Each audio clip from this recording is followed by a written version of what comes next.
Hi there, I'm Anthony Valanos, and I'm your host of the Sheer Recovery Podcast, brought to you on Spotify, iHeartRadio, and YouTube. Today we've got a special guest, Mia the Knockout St. John. Mia is a world-class boxer. She's got multiple world titles over various weight classes. She's a huge advocate for women in boxing, as well as mental health. Mia, welcome to the show. Oh, thanks for having me. Absolutely. Super excited to have you on. Today, I guess we'll timestamp it. We're shooting on the 23rd of April, 2020. We're in the COVID pandemic global situation. I see, Mia, it looks like you're at home. Are you in Los Angeles? Yes, I'm in Marina del Rey. Mia, I'd like to take a few minutes to introduce you to our audience a bit. I don't know if they're as familiar with your career as I've become over the last few weeks, just researching, getting to know you. But you've got 65 fights. I know you're retired now, but you were the trailblazer for women's boxing. Correct me if I'm wrong. I know you had a lot of televised fights, but I don't even think women's boxing was televised when you got started. Is that true? Or Well, we actually were, which is why I was so determined to make my stamp in women's boxing, because it's something that I wanted to do my whole life since I was 12, and I saw the movie Rocky, and but back then it was the 70s and women were not being televised. And I was already in Taekwondo competing. But I knew that one day I would have that day, and that day would come. And that day did come in the 90s, when Christy Martin started opening for Mike Tyson. And I signed with Bob Arum and started opening for Oscar De La Hoya on the pay-per-view cards. So yeah, we were that was the height of women's boxing. Right. Now, and I also know, you've got a great tagline. I think all great boxers have a great nickname. You've got Iron Mike Tyson, you've got the Gypsy King, you've got the Bronze Bomber, and Mia the Knockout. That's great. Obviously, you're a published model, and double meaning. Right, and you because of that, and broke a lot of the stigma, and accomplished a lot. 65 fights. That's a mental challenge for anybody to enter a ring. Right. And it's actually, I don't know why my record says 65, but it was actually 70 pro fights, because a lot of those fights, well, not a lot, but a handful that were done in Mexico weren't recorded in the States for some reason. But it's actually 70 pro fights. So. Wow. That's a heck of an accomplishment, and 45 victories, I think. I don't want to take anything away from you. How many world titles did you end up with? I know the WBC, right? Yeah, I had 5 titles. I had the IBA, the WBC, the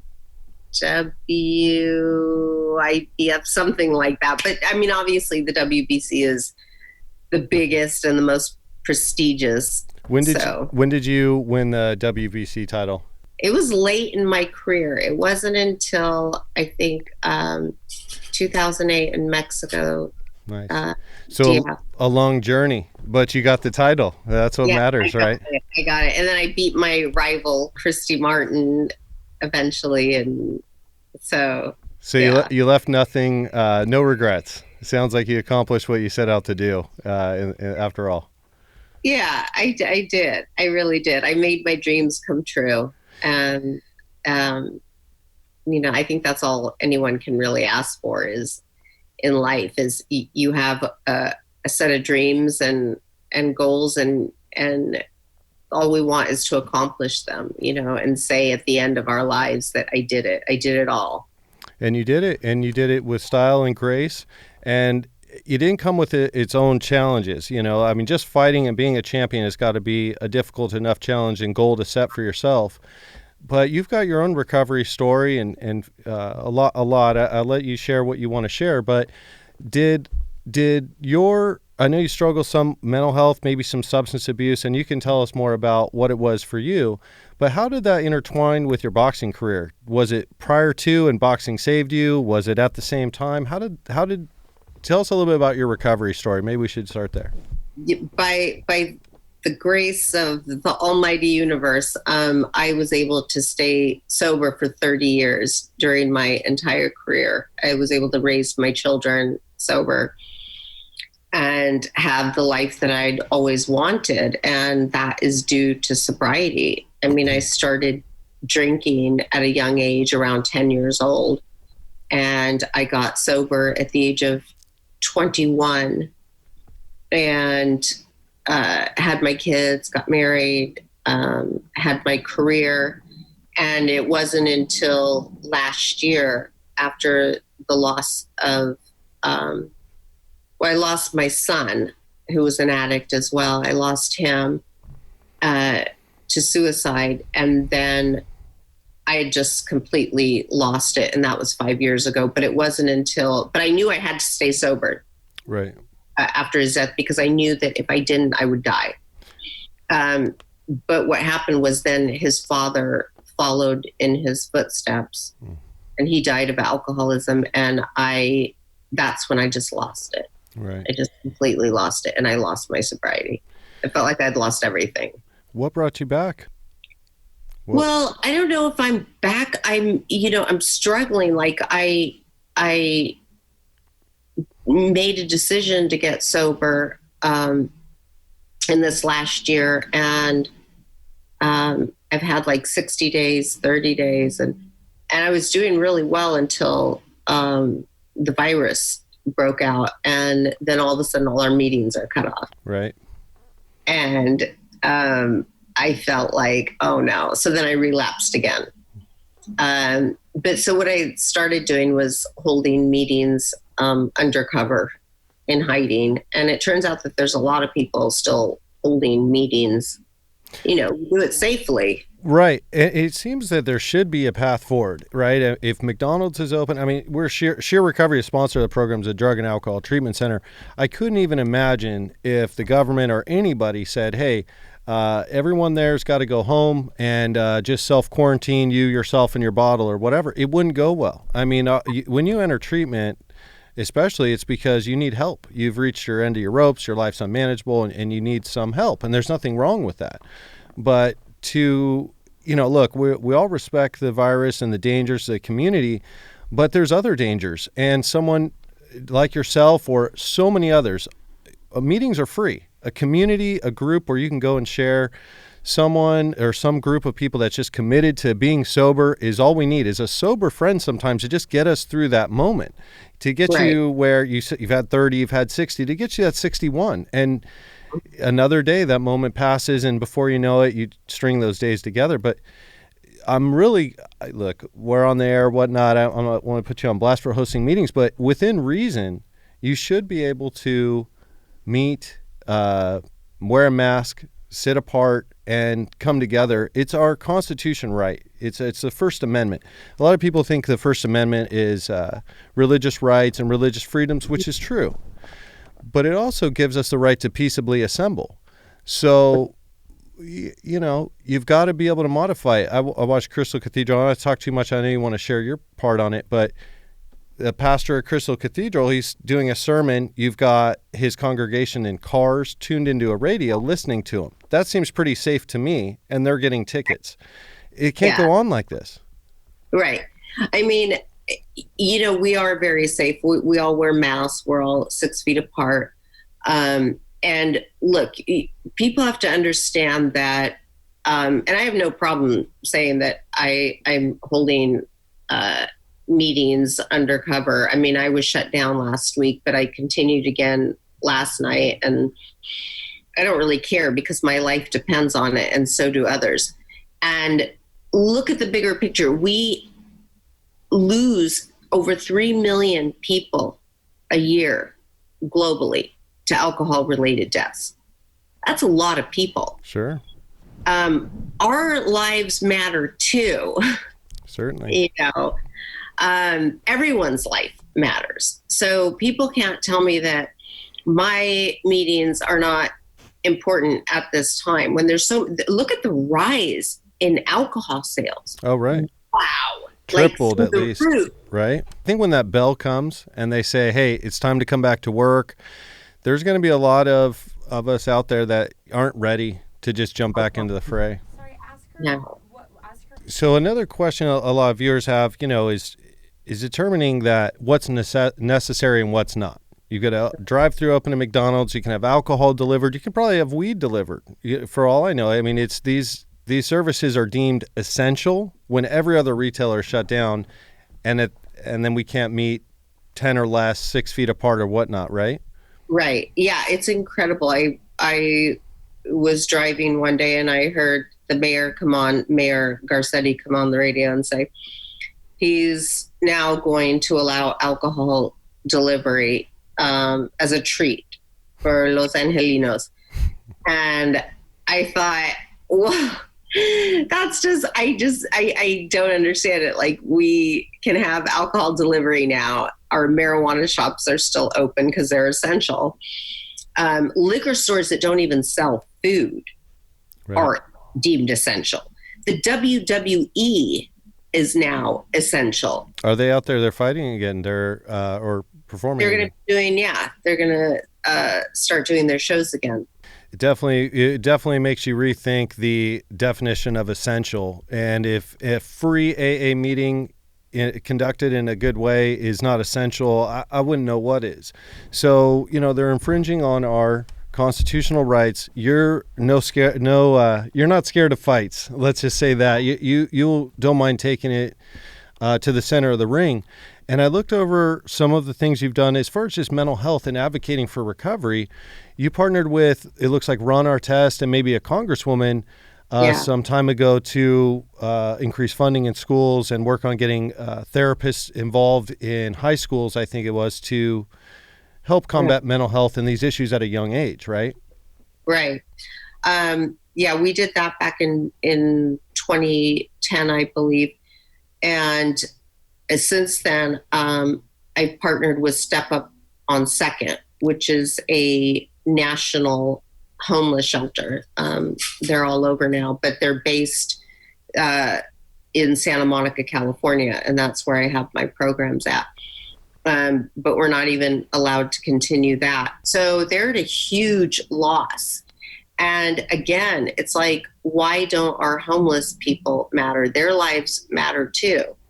And can you just imagine? They can't just go hunker down at home. They don't have a home to protect themselves. And it's been an extremely big problem, especially in Los Angeles. I mean, it's out of control, the homeless. And so you take away one of the few resources that's even out there. Can you tell our viewers, so many people have a heart for the homeless, and we know it's a problem not just in San Francisco, but Los Angeles is really bad. So with you having that movement there, can people donate to your foundation? How can they get involved? Yes. So I have a foundation, Mia St. John Foundation.org. And that's MIASTJOHN Foundation.org. And they can donate there. And, like I said, our programs are not currently running, but we're still operating and still feeding the homeless and doing their grocery shopping, the ones that are elderly, and helping them get food, because the food pantries are just not cutting it. That's God's work right there. It's really good to hear that you're doing what you can, especially in a constricted time. And hopefully once the shackles come off, once we're free of this virus, you can really get back to work. And hopefully, the audience and more people will push this type of agenda, because it's so important and it's such a need right now. Right. And you've been at the tip of the spear for so long. I don't want to leave the Ron Artest story just for a moment. I just want to ask one particular question. I wonder how many others wondered the same question. You got involved with Ron Artest. Mental health was the topic of subject, and you guys were working really hard to find an end and some solutions through Congress and government, etc. At some point, Ron Artest changed his name to World Meta Peace. Yeah. Did you have any influence there? Where did that come from? I have no idea. Okay. I have no idea. Well, it's a good change. You saw that just change in his state of mind and his behavior, and I just wondered if those things linked up and maybe if you had any influence. But it's good to see him kind of turn his behaviors and recover. Yeah, because he had suffered from mental health issues as well as myself. So we could really relate to that. Some of our viewers wanted to know a little bit about your early struggles when you started drinking at such a young age of 10 years old. How did that affect you, and what is your message to young adults and teens who struggle?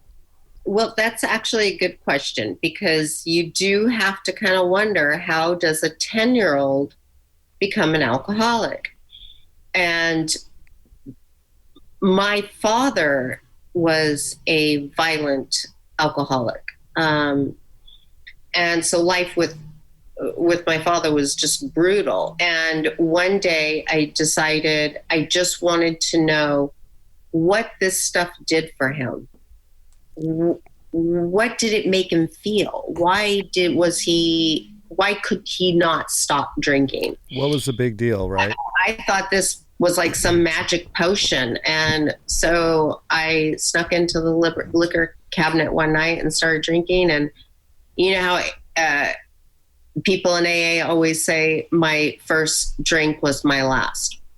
And it was so true. Like, all of a sudden, it was okay to be me. It was okay. Everything was okay. You know, I was comfortable in my own skin all of a sudden. And I just kept drinking until I couldn't do it any longer. I knew that I was going to die. Right. And I got sober before I was even legally of age. Wow, that's such a backward story, and so wonderful too, because I hear the satisfaction that at least you raised your kids sober. You were able to be present with them. You were able to get things resolved and have a career and have success, where for many of us, when nothing changes, nothing changes. So 10 years, 20 years, 30 years go by, and you've accomplished nothing with the same problems, right? Right. So, right. At least I feel like, you know, I did everything I set out to do, and I owe it all to sobriety. You know, unfortunately, you know, my ex-husband, the father of my children, was also an addict. I met him in AA. Oh. And this was a 2-time Emmy Award winning actor who had everything. Even at the time of his death, he was still on the #1 show, still doing very well, but could not live with the loss of our son. Right. And he ended up drinking himself to death. And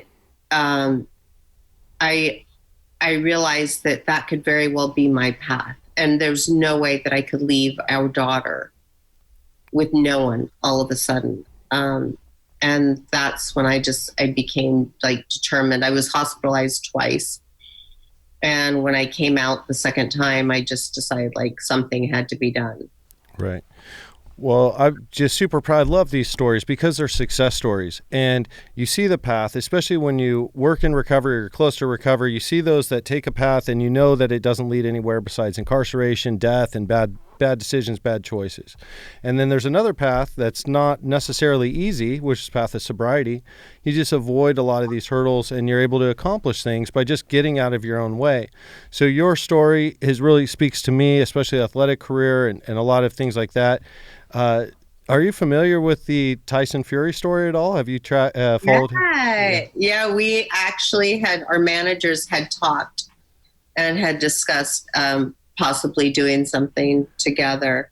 Is that Eddie Hearn? Is that he represents Tyson as well?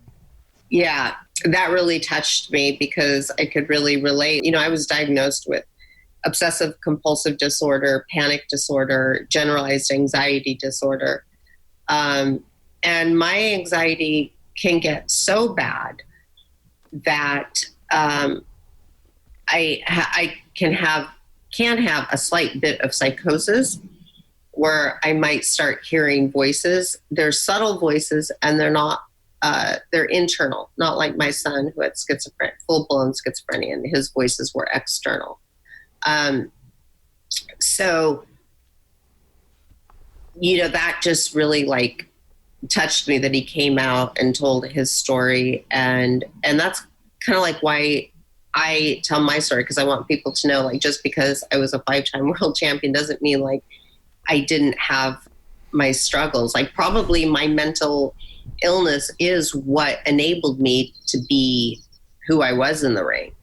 Right. Well, I think that's the biggest point and why your story is so special, and Tyson Fury and others, because these are the strongest, most capable people in the world. you not just physically, but mentally. For you to get in the ring 65 times, 71, sorry, I don't want to short you, as many times as you did and overcome adversity and all of those things speaks to internal fortitude and all the things that you think mental health can't be stronger than that, can't be stronger than Mia St. John, can't be possibly stronger than Tyson Fury.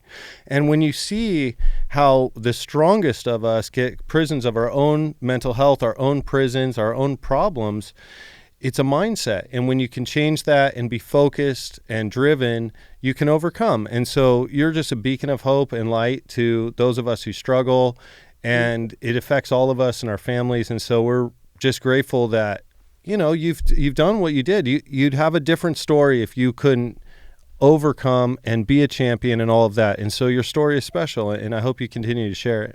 Thank you. I will. Thank you so much. Can you tell us a little bit, Mia, about where to find you? How do people follow you? And I know you're retired as a boxer now, but you're very involved and you're out there. How does our audience keep in touch with you and follow you? You can follow me on Twitter at Mia St. John Boxer, and Instagram at Mia St. John Boxer. I'm also on Facebook, and I have 2 websites, miastjohn.com and miastjohnfoundation.org. Wonderful. Well, we encourage everyone to check out the Sheer Recovery podcast, watch the episode, and check in with Mia every so often. She needs encouragement. Let's not let her, she might be leading the way in a lot of senses, but let's support her.